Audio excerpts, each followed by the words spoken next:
इस 13 तारीख के पावन बेला पर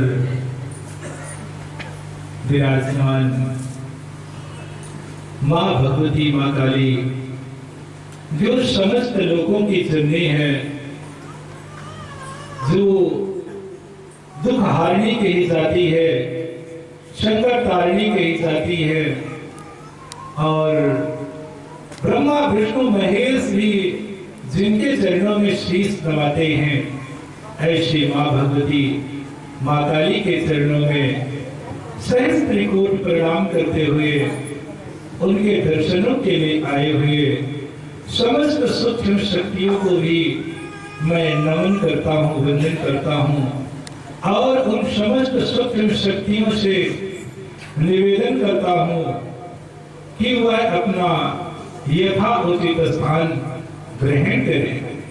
तत्पश्चात अपने व्यस्ततम समय से भी कुछ समय निकालकर आए हुए सभी भक्तों के हृदय रूपी मंदिर में विराजमान माँ भगवती माँ काली की छवि को देखते हुए भवानी जन सेवा संस्थान की ओर से आप सभी भक्तों का भी स्वागत करता हूँ, वंदन करता हूँ और आप सभी को बहुत बहुत दुआएं, बहुत बहुत आशीर्वाद आप सभी भक्तों के जीवन में सदैव सुख शांति समृद्धि सौभाग्य बना रहे, ऐसा मैं माँ भगवती माँ काली के चरणों में निवेदन करता हूँ। माँ काली की जय, भगवान की जय। आइए हम सभी लोग इस सत्संग रूपी गंगा में प्रवेश करते हैं और माँ भगवती माँ काली के चरणों में प्रणाम करते हुए कहना चाहते हैं कि सरस्वती स्वरूपा माँ काली को पतिबंध हुआ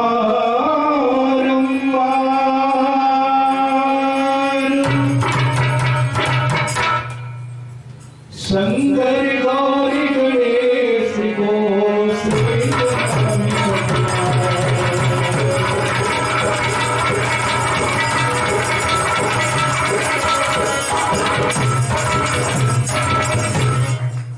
आइए आज हम सभी इस सत्संग रूपी गंगा में प्रवेश करते हैं। आज का सत्संग बड़ा सुंदर सत्संग है। यह सत्संग सुनने और समझने के योग्य है। क्यों सुनने और समझने के योग्य है? क्योंकि आज हम लोग एक कहानी के माध्यम से अपने जीवन को समझने का प्रयास करेंगे कि हम लोगों का जीवन दुखी क्यों रहता है और सुखी कैसे हो सकता है। आज हम लोग इसी विषय पर चर्चा करेंगे। तो एक गांव था, गांव के सबसे आखिरी में, सबसे लास्ट में एक बरगद का पेड़ था।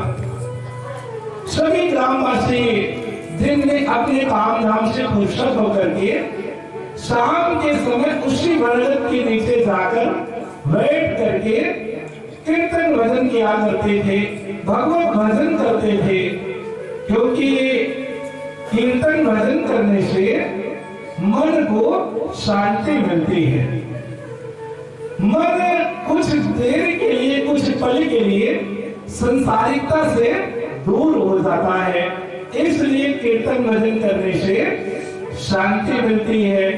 जैसे आप लोग साधना करते होंगे तो थोड़ा शांति मिलती होगी, थोड़ा राहत मिलती होगी। मिलती है कि नहीं मिलती है? कितने लोगों को मिलती है?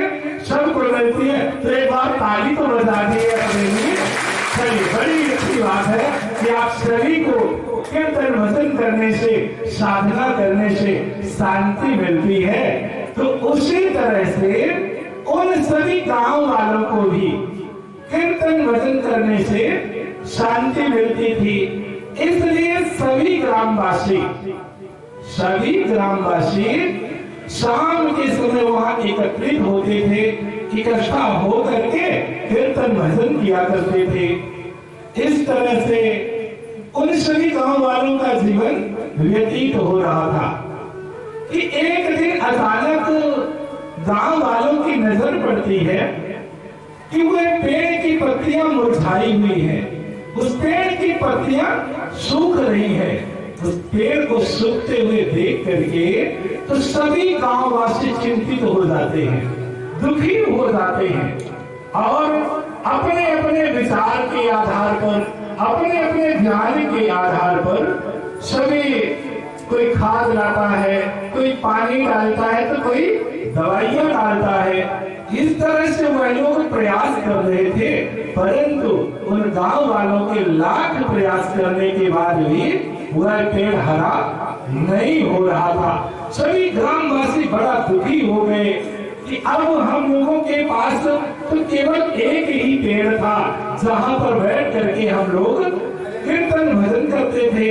अब वह पेड़ भी सूख रहा है, तो हम लोग करेंगे क्या? इस बात को लेकर के सभी गांव वाले बड़ा दुखी थे, चिंतित थे। इस संयोगवश उसी गांव में एक संत का आगमन होता है।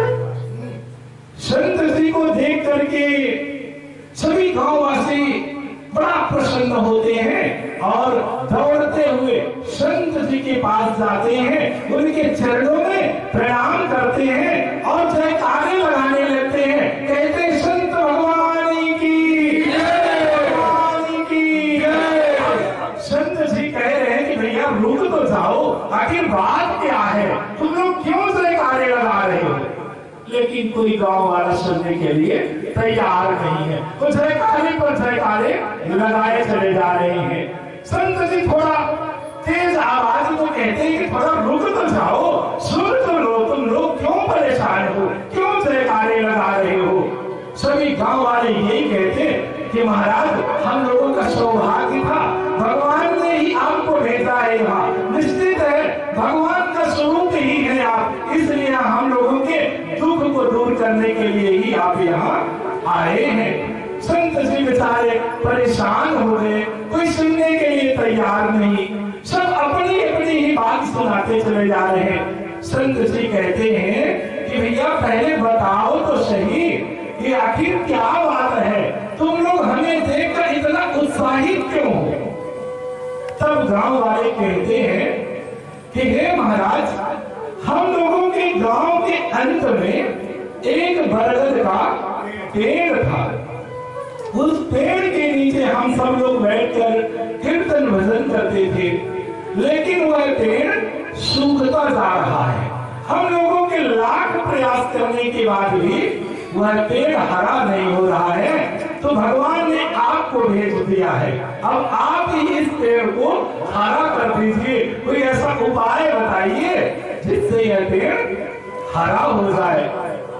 संत जी ऐसा सुन करके कुछ देर के लिए मौन हो जाते हैं, अर्थात वह ध्यान की गहराइयों में डूब जाते हैं। तब उन्हें पता चलता है कि इस पेड़ की जड़ में कीड़े लगे हुए हैं, दीमक लगे हुए हैं, जिसके कारण यह पेड़ सूखता चला जा रहा है।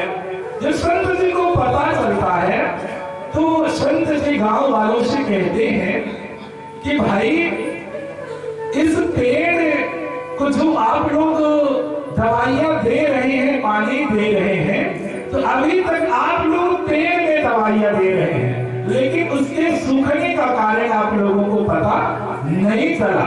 इसलिए ये पेड़ आप लोगों के लाख प्रयास करने के बाद भी हरा नहीं हो सका। क्यों? क्योंकि इस पेड़ की जड़ में दीमक लगे हुए हैं। यदि आप लोग इस पेड़ की जड़ में दवाइयों का उपयोग करें जिससे दीमक मर जाए तो निश्चित ही यह पेड़ हरा हो सकता है। ऐसी बातों को सुन करके सभी ग्रामवासी दौड़ करके जाते हैं और उस पेड़ की जड़ में दवाइयां डालते हैं और समय समय पर खाद और पानी देते हैं, जिससे कुछ ही दिनों में वह पेड़ हरा हो जाता है। सभी ग्रामवासी अत्यंत प्रसन्न हो जाते हैं। तो मेरे भाई बहन, ठीक उसी तरह हम लोगों के जीवन रूपी जड़ में विकार रूपी कीड़े लगे हुए हैं, जिसके कारण हम सबका जीवन दुखी होता जा रहा है। अगर ये विकार रूपी कीड़े मर जाए, नष्ट हो जाए, तो निश्चित ही हम लोगों का जीवन सुखी हो सकता है। तो अब बात आती है कि विकार रूपी कीड़े को मारने के लिए दवाई कौन सी है? कीड़े को मारने के लिए, दीमक को मारने के लिए सब दवाई जानते हैं कि नहीं जानते? जो सब्जियों में, फसलों में कीड़े लग जाते हैं तो कौन सी दवाई लाके उसमें छिड़क देते हैं, सब जानते हैं। परंतु विकार रूपी कीड़े को मारने के लिए कौन सी औषधि है? क्या बता सकते हैं आप लोग? कौन सी औषधि है? चलिए, बड़ी अच्छी बात है। तो विकार रूपी कीड़े को मारने के लिए सत्संग रूपी औषधि का उपयोग करना पड़ेगा, तभी यह विकार रूपी कीड़े मर जाएंगे और हम लोगों का जीवन सुखी हो जाएगा। अब बात आती है कि सत्संग रूपी दवाई कहाँ मिलती है? अन्य दवाइयां तो मेडिकल में चले जाएंगे, मिल जाएगी, परंतु ये विकार रूपी दवाई को मारने के लिए सत्संग रूपी दवाई कहाँ मिलती है? तो महापुरुषों ने कहा है कि सत्संग तो संतों के पास मिलता है। संतों के पास जाने से ही सत्संग रूपी औषधि मिल सकती है। इसीलिए तो तुलसीदास जी ने भी रामचरितमानस में कहा है कि प्रथम भगत संतन कर संगा। क्या कहा है? प्रथम भगत संतन कर संगा।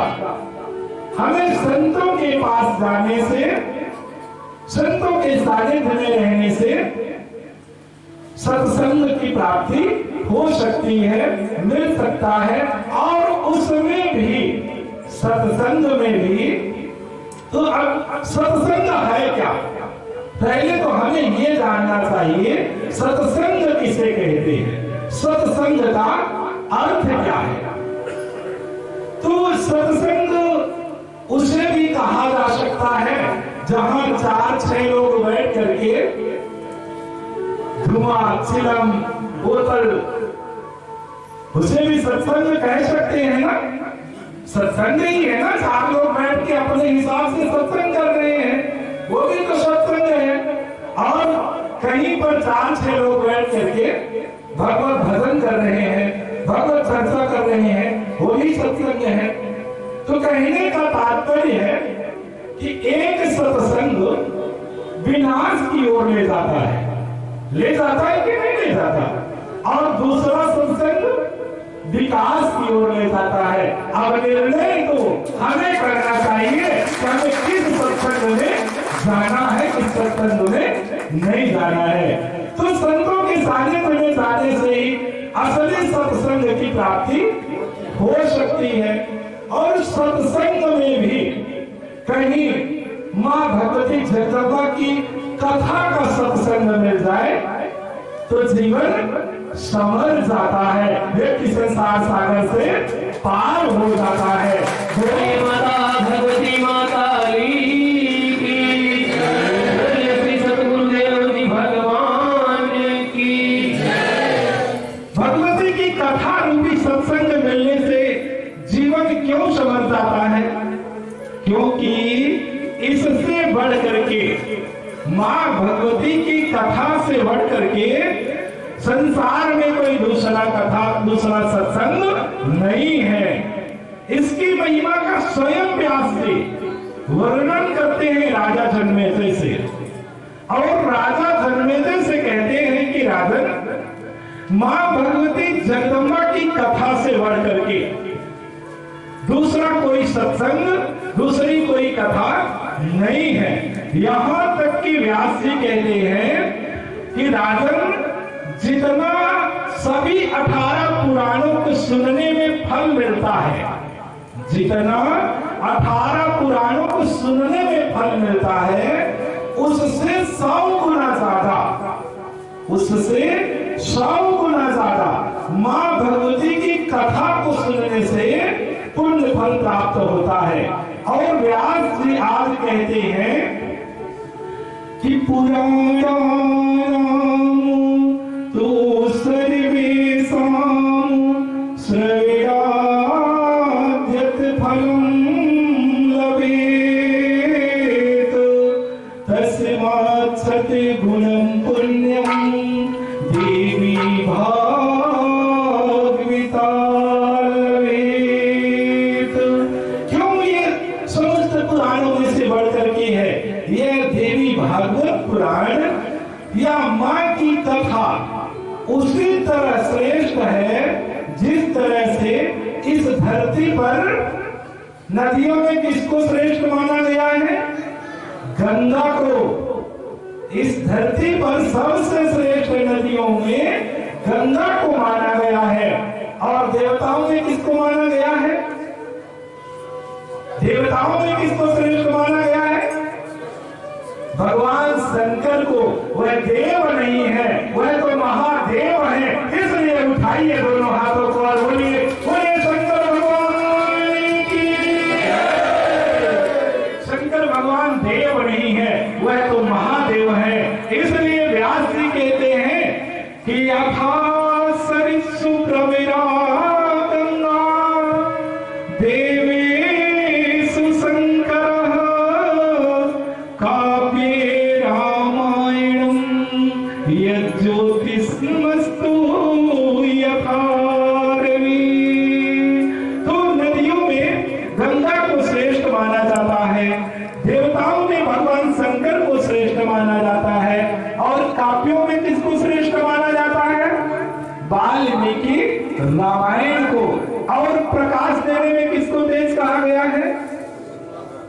सूर्य भगवान को। तेज सबसे ज्यादा प्रकाश देने में सूर्य भगवान को कहा गया है। फिर व्यास जी कहते हैं कि अल्लादिका नाम चंद्रस्य धनांत यथा यशः, क्षमावतां भूमिर् गंभीर्ये सागरो यथा। तो व्यास जी कहते हैं कि शीतलता प्रदान करने में सबसे ज्यादा चंद्रमा को श्रेष्ठ माना गया है, धन में यश को श्रेष्ठ माना गया है, और क्षमा करने वाले में किसको श्रेष्ठ कहा गया है? किसको कहा गया है? धरती माता को। धरती माता को क्षमा करने में सबसे श्रेष्ठ कहा गया है, सबसे उत्तम कहा गया है। धरती माता सबको क्षमा कर देती है, चाहे पापी हो और चाहे पुण्यात्मा हो।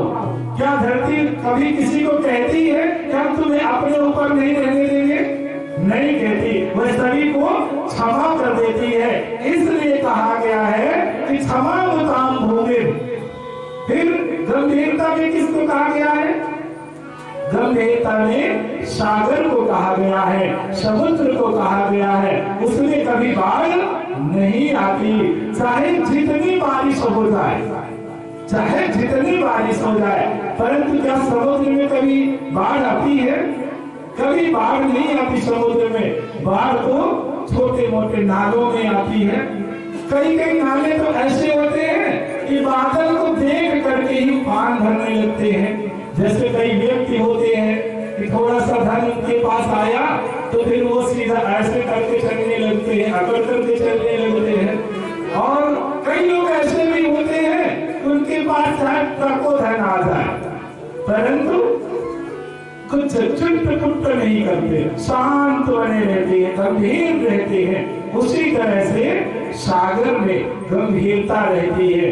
फिर व्यास जी कहते हैं कि मंत्राणाम चैव सावित्री पापुनासे हरि स्मृति अष्टादश पुराणानाम देवी भागवतम तथा। मंत्रों में किसको श्रेष्ठ कहा गया है? गायत्री मंत्र को श्रेष्ठ माना गया है। फिर पाप नष्ट करने के लिए क्या कहा गया है? किसको कहा गया है?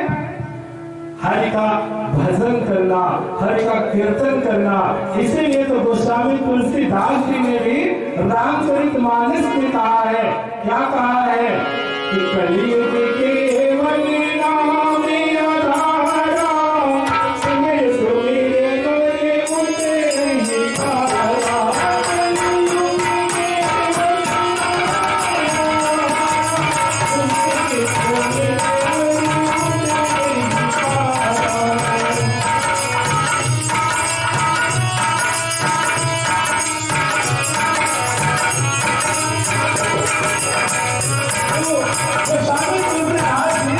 हारा। यही कहा कि कलियुग केवल नाम आधारा, सुमिर सुमिर नर उतरे ही पारा। इस संसार में पापों को नष्ट करने के लिए हमें भगवत भजन करना चाहिए, भगवत कीर्तन करना चाहिए। उसी तरह से अष्टादश पुराणानाम देवी भागवतम तथा, इन सभी 18 पुराणों में से श्रीमद् देवी भागवत महापुराण सर्वश्रेष्ठ कहा गया है। तो ये देवी भागवत की कथा चल कहा रही है, कौन किसको सुना रहा है? ये देवी भागवत की कथा चल कहा रही है कि आप लोग हर 13 तारीख को देवी भागवत की कथा सुनते हैं, तो कहां चल रही है देवी भागवत की कथा? कौन किसको सुना रहा है? ये देवी भागवत की कथा नैमिषारण्य में चल रही है।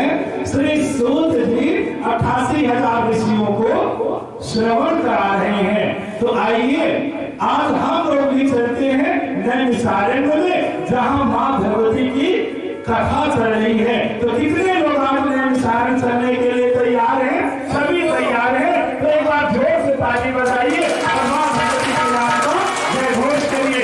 बोलिए माता भगवती मां काली की जय। बोलिए सतगुरुदेव भगवान की जय। निश्चित है हम लोग शरीर के साथ नहीं, भगवती मां काली की जय। तो नैमिषारण्य हम लोग शरीर के साथ नहीं जा सकते हैं, लेकिन मन के साथ तो चल सकते हैं ना। और मन से की गई पूजा ही स्वीकार होती है। इसलिए आइए हम लोग सभी मां भगवती मां काली के नाम का संकीर्तन करते हुए चलते हैं नैमिषारण्य में, जहां मां भगवती की कथा हो रही है। तो आइए हम लोग बड़े भाव के साथ चलते हैं नैमिषारण्य, जहां मां की कथा हो रही है। बोलिए माता भगवती माता की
जगदम्बा की महिमा सुनाते हुए कहते हैं कि हे ऋषियों, जब जब देवताओं पर संकट छाता है, असुरों का अत्याचार बढ़ जाता है और उन असुरों के अत्याचार अनाचार से जब भक्तों को कोई रास्ता नहीं दिखाई देता, जब देवताओं को कोई मार्ग नजर नहीं आता, तो अंतिम समय में सभी माँ भगवती को ही पुकारते हैं और वह माँ भगवती उन देवताओं की भक्तों की रक्षा करती है।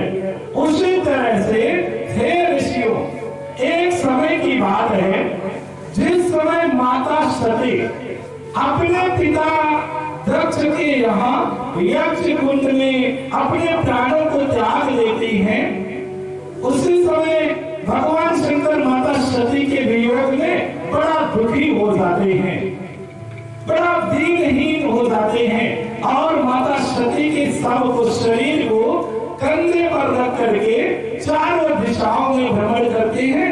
इतना वो दुखी हो जाते हैं कि उनके समझ में नहीं आता, चारों दिशाओं में भ्रमण करते रहते हैं। भगवान श्री हरि विष्णु देखते हैं कि भगवान शंकर की दशा तो बड़ी दयनीय हो गई है, वह अपनी सुर को खो बैठे हैं, माता सती के वियोग में अपने सुर को खो बैठे हैं। तो भगवान श्री हरि नारायण अपने सुदर्शन चक्र से माता सती के शरीर को काटना प्रारंभ कर देते हैं। कई टुकड़ों में माता सती के शरीर को काट दिया जाता है और वह अंग माता सती के शरीर से जो अंग कट करके जहां जहां गिरे हैं, वहीं से शक्ति पीठों की उत्पत्ति हुई है। शक्ति पीठों की उत्पत्ति माता सती के ही अंग से हुई है। ऐसा पुराणों में वर्णन आता है कि भगवान श्री हरि विष्णु ने माता सती के शरीर को 108 टुकड़ों में काटा था। तो आज 108 शक्तिपीठ अपने यहाँ है, 108 शक्तिपीठों को व्यक्ति जानता है। तो वह माता सती के ही अंग से उसकी उत्पत्ति हुई है। और जब माता सती के शव को जो भगवान शंकर कंधे पर रख करके भ्रमण कर रहे थे, तो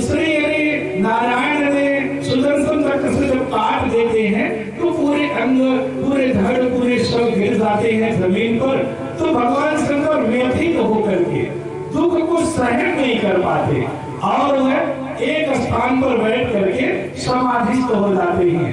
तो भगवान शंकर की समाधि है, जानते हैं कि लगी समाधि अखंड पारा, कोई इनका वैधता ही नहीं कि कब तक वो आंख बंद करके बैठे रहेंगे। तो प्रकृति का जो संचालन था, तो प्रकृति का संचालन रुक जाता है, सभी प्राणी धर्म से विचलित हो जाते हैं, विपरीत कार्य करने लगते हैं। तो उसी समय एक तारक नाम का असुर प्रकट हो जाता है। तारक नाम का एक असुर प्रकट हो जाता है जो तबाही मचा देता है, तांडव मचा देता है। तारक नाम का असुर उसी समय प्रकट होकर के तबाही मचा देता है। अच्छा, असुर किसे कहते हैं? असुर का अर्थ क्या जानते हैं आप लोग? असुर किसे कहते हैं? असुर उसे कहा जाता है जो सुर में नहीं है। तो सुर में जो मनुष्य का सुर है, मनुष्य का सुर जो होता है वो सुर में नहीं है, इसलिए उसे असुर कहा गया है। असुर का यही अर्थ है। तो तारक नाम का असुर तांडव मचा देता है। क्यों? क्योंकि उसे ब्रह्मा जी ने वरदान दे दिया था कि तुम्हें केवल भगवान के शंकर के पुत्र ही मार सकते हैं, इसलिए वो अवध हो गया था और तबाही मचा दिया था। तो जिसके डर से देवता भी छिप करके रहने लगे थे, इंद्र वगैरह अपने स्वर्ग को छोड़ करके छिप करके अपना समय बिता रहे थे कि कहीं ये आ पाए तो मार ना डाले, वध ना कर दे। तो ये तारकासुर कौन था जो इतनी तबाही मचा दिया था? ब्रह्मा जी ने इसे वरदान कैसे दिया? तो शिव पुराण में एक प्रसंग आता है कि तारकासुर किसका पुत्र था? वज्रांग और वारांगी का ये पुत्र था। यह हिरण्याक्ष वंश में उत्पन्न हुआ था। हिरण्यकश्यप हिरण्याक्ष वंश में उत्पन्न हुआ था और इसके जो पूर्वज थे तो कश्यप ऋषि वगैरह थे। कश्यप ऋषि वगैरह इसके पूर्वज थे। तो ये वज्रांग एक बार अपने पिता हिरण्याक्ष का बदला लेने के लिए देवताओं के राजा इंद्र को ही बांध करके, बंधक बना करके अपने घर में ला करके कैद कर दिया, बांध करके डाल दिया कि तुम यहीं पड़े रहो, तुम लोगों ने हमारे पिता को मारा है, तुम लोगों ने हमारे कुल को परेशान किया है। तो उसको बंधक बना करके अपने घर में डाल देता है। अब स्वर्ग के राजा, देवताओं के राजा इंद्र हैं और सब जब राजा नहीं तो फिर प्रजा कैसे? सभी परेशान होने लगते हैं। तो ब्रह्मा जी कश्यप के पास जाते, कश्यप ऋषि के पास जाते हैं और उनको साथ लेकर के, क्योंकि वज्रांग जो है उन्हीं के वंशज में उत्पन्न था। तो कश्यप ऋषि को साथ लेकर के ब्रह्मा जी जाते हैं और वज्रांग से कहते हैं कि तुम इंद्र को छोड़ दो, क्योंकि राज्य का जो संचालन है डिस्टर्ब हो रहा है, सभी परेशान हैं, इसलिए तुम इंद्र को छोड़ दियो।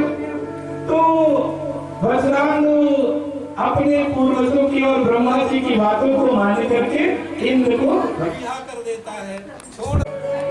तो वज्रांग छोड़ देता है। तब ब्रह्मा जी एक वारांगी नाम की कन्या को वज्रांग को गिफ्ट में देते हैं, उपहार में देते हैं कि तुमने छोड़ दिया इंद्र को, इसलिए हम तुम्हें उपहार दे रहे हैं, गिफ्ट दे रहे हैं। वज्रांग भी उसे स्वीकार कर लेता है उस कन्या को और आसुरी विचारधारा को छोड़ करके, आसुरी विचारधारा को छोड़ करके वो बड़े आनंद से अपना जीवन व्यतीत करने लगता है, भगवत भजन करने लगता है। लेकिन जो उसकी पत्नी बनी वारांगी, उसके मन में सात्विकी भाव का उदय ही नहीं हुआ, वो आसुरी विचारधारा में ही लिप्त रह गई। वह अपने पति की खूब सेवा की, वज्रांग की खूब सेवा की, और सेवा करने से जब वज्रांग प्रसन्न हो जाते हैं तो कहते हैं कि हे प्रिय, तुमने हमारी बहुत सेवा की है, इसके बदले में तुम जो भी वरदान मांगना चाहती हो तुम मांग लो। तब वारांगी अपने पति से कहती है कि हे स्वामी, यदि आप मेरी सेवा से प्रसन्न है तो मुझे ऐसा पुत्र प्रदान कीजिए जो देवताओं को कष्ट देने वाला हो, तीनों लोकों में सर्वश्रेष्ठ हो। ऐसा सुन करके तो वज्रांग भयभीत हो जाते हैं, उनका मन बड़ा विचलित हो जाता है और विचार करते हैं कि अभी तक तो हमारे अंदर ऐसा विचार था, लेकिन हमने ब्रह्मा जी के कहने में त्याग दिया है, लेकिन हमारी पत्नी के अंदर तो अभी वही आसुरी भाव ही है कि देवताओं से वैर क्यों कर रही है। फिर विचार करते हैं कि पत्नी की भी बात मानना जरूरी है। जरूरी रहता है कि नहीं रहता पत्नी की बात मानना? जैसे आप लोग मानते हैं देवियों की बात की नहीं मानते? मानते हैं ना? अरे खुल के बोले, डरिए ना, हम बैठे हैं ना, कोई दिक्कत नहीं, हाँ की बात नहीं करते। मानना पड़ता है ना। तो आज देवियों की बात मानना ही पड़ेगा और वास्तविकता भी है, मानना भी चाहिए। किसी व्यक्ति, किसी पुरुष के आगे देव नहीं जुड़ता। जैसे मनोज देव कहीं है नहीं है ना, लेकिन शिव देवी, मनोज देवी, पार्वती देवी, मुरली देवी, देवियों के आगे तो नाम जुड़ता है पर पुरुषों के आगे नाम नहीं जुड़ता। इसलिए देवियों की बात मानना चाहिए। सही कह रहे हैं कि नहीं कह रहे हैं? आप लोगों के पक्ष की बात कर रहे हैं, मानना चाहिए। तो आज वज्रांग भी बड़ा विचलित होता है और विचार करता है कि देवी की पत्नी की बात मानना चाहिए, और जो नहीं मानता तो उससे असर क्या होता है पता होगा कि बात ना मानने का परिणाम क्या होता है पता होगा। तो अब वज्रांग भी उसी तरह से विचलित हो जाता है, बहुत सोच विचार करता है, लेकिन अंत में वो पत्नी की बात मानने के लिए तैयार हो जाता है और कहता है कि देवी तुम्हारे ऐसा ही पुत्र होगा। अब वज्रांग जाता है जंगल में, ब्रह्मा जी की तपस्या करता है। तपस्या करने से जब ब्रह्मा जी प्रकट होते हैं तब वो कहता है कि प्रभु आप हमें ऐसा पुत्र दे जो अपनी माता का आज्ञाकारी हो, अपनी माता का आज्ञाकारी हो, क्योंकि उन्होंने तो वचन किया था ना कि हम देवताओं का विरोध नहीं करेंगे। तो आज वज्रांग ब्रह्मा जी से वरदान पाता है और कहता है कि हमें ऐसा पुत्र दो जो अपनी माता की आज्ञाकारी हो, अपनी माता की बात माने। भगवान ब्रह्मा एक मस्त कहकर अंतर ध्यान हो जाते हैं और समय आने पर वारांगी के गर्भ से एक महाविशालकाय बालक का जन्म होता है, जिसका नाम तारकासुर रखा जाता है। यही तारकासुर समय आने पर जंगल में जाता है, देवताओं पर विजय पाने के लिए, तीनों लोकों में विजय पाने के लिए जंगल में जाकर के तपस्या करता है ब्रह्मा जी की। ब्रह्मा जी प्रकट होते हैं उसकी तपस्या से, तो कहता है, उनके चरणों में प्रणाम करता है और कहता है कि प्रभु यदि आप वरदान देना चाहते हैं तो मुझे अमर कर दीजिए, अमर बना दीजिए। ब्रह्मा जी कहते हैं कि हे दानवराज, ये प्रकृति के नियम के विरुद्ध है। इस संसार में जो जन्म लेता है उसकी मृत्यु अवश्य होती है। जो जन्मता है वो मरता है, जो मरता है वो जन्मता है। इसलिए तुम कोई दूसरा विचार कर लो और वरदान मांग लो दूसरा। तो तारकासुर विचार करता है कि कौन सा वरदान मांगे, कौन सा वरदान मांगे। तभी उसे याद आ जाता है कि भगवान शंकर की जो पत्नी थी सती, वो तो यज्ञ कुंड में कूद करके प्राणों का त्याग कर दिया, उनकी कोई पत्नी नहीं है। तो आज तारकासुर विचार करने के बाद कहता है कि प्रभु आप हमें ऐसा वरदान दे दीजिए कि जो शंकर जी से पुत्र हो वही हमारा वध करे, उसके अलावा हमारी मृत्यु न हो। भगवान ब्रह्मा जी भी उसे वरदान दे देते हैं, कहते हैं जाओ एवं वस्तु। अब शंकर जी की पत्नी नहीं तो निश्चिंत होकर के आराम से देवताओं को जहां पाता खड़ेड़ खड़ेड़ करके पीटने लगा। इंद्र को गया स्वर्ग में उठाया सभी हिमालय की कंदराओं में छिप करके रहने लगे। यहाँ तक कि ब्रह्मा, विष्णु और महेश इन तीनों हार करके वापस चले गए। क्यों? क्योंकि ये शंकर जी का पुत्र होगा तब ना इसका वध होगा, उसके पहले तो वध ही नहीं हो सकता। सब हार करके चले गए। अब सभी देवता विचार करते हैं कि हम शंकर जी की पत्नी नहीं तो पुत्र कहां से हो, तो पहले शंकर जी की व्यवस्था कीजिए, उनकी शादी हो, पत्नी हो तो पुत्र हो, तो फिर इस असुर का वध हो। तो अब शंकर जी की पत्नी कौन बने? शंकर जी की पत्नी कौन बने? विडंबना तैयार है। तो सभी देवता विचार करते हैं कि ऐसी स्थिति में हमें माँ भगवती जगदम्बा की ही आराधना करनी चाहिए, निश्चित ही वो कोई मार्ग निकालेंगी। तो आज सभी देवता मिलकर के हिमालय पर जाते हैं और माँ भगवती जगदम्बा की स्तुति करते हैं, आराधना करते हैं। कोई उनका भजन कर रहा, कोई उनके नामों का संकीर्तन कर रहा है, तो कोई उनके माया भाग मंत्रों का उच्चारण कर रहा है। इस तरह से कई वर्ष बीत जाते हैं। तब जाकर के नवरात्रि, चैत मास की नवरात्रि नवमी तिथि पर दिन शुक्रवार के दिन पर्वत में, हिमालय में एक तेज पुंज प्रकट होता है और वह तेज पुंज में इतना प्रकाश था कि सभी देवताओं की आंखें बंद हो जाती है, क्योंकि करोड़ों सूर्य जैसे उसमें प्रकाश था। सभी देवता आंख बंद कर लेते हैं, घबरा जाते हैं कि ये कौन सी माया है। लेकिन थोड़ी ही देर बाद वह तेज पुंज एक सुंदर स्वरूप धारण कर लेता है, सभी देवताओं की आंखें खुलती है। तो सभी देवता विचार करते हैं, देखते हैं और एक दूसरे से कहते हैं कि हे देवताओं, यह और कोई नहीं, यह तो माँ भगवती जगदम्बा ही है जो हम भक्तों की रक्षा करने के लिए आज प्रकट हो गई है। बोलिए माता भगवती माँ काली की जय, गुरुदेव जी भगवान की जय। सभी देवता देखते हैं कि ये माँ भगवती जगदम्बा ही हम भक्तों की रक्षा करने के लिए आज प्रकट हुई है। तो सभी देवता एक साथ जयकार लगाते हैं कि जय हो मैया, जय हो मैया, जय हो मैया। तो आप लोग भी तो लगा सकते हैं, तो उठाइए दोनों हाथों को, भगवती प्रकट हुई। बोलिए माता भगवती महारानी की जय।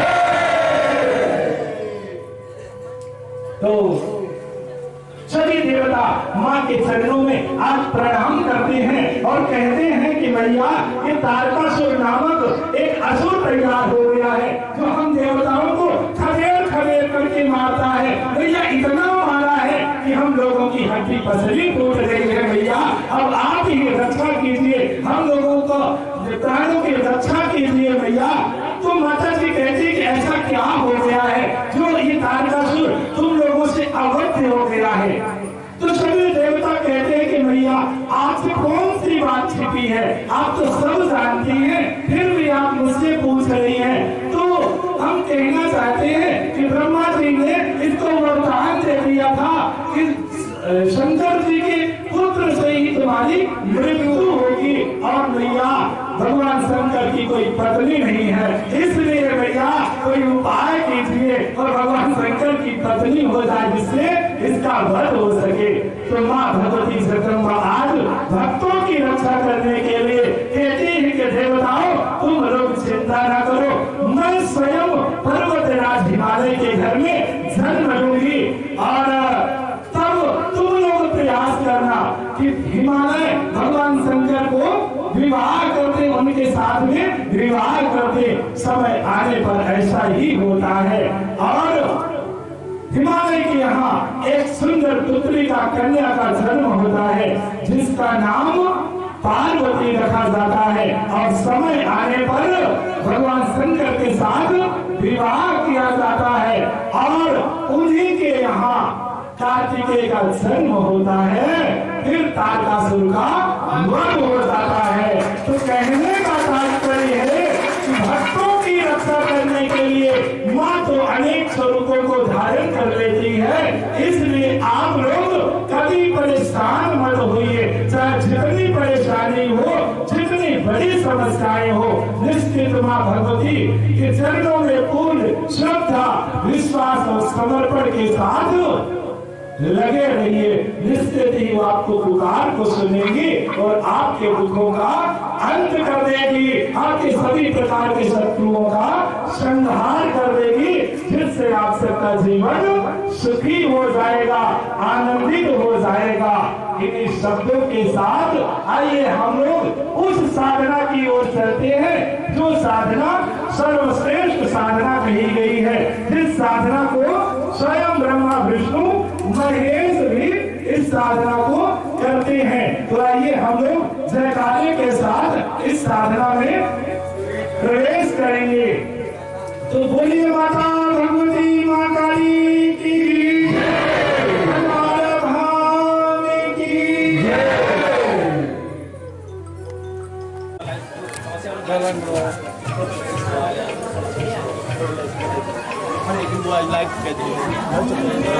दर्शन करने के बाद समस्या वाला नहीं बताया था ना, जो समस्या वाले हैं, जो लाइन बनती है उस लाइन को मेंटेन करेंगे। नारियल लौंग साथ में अवश्य रखेंगे।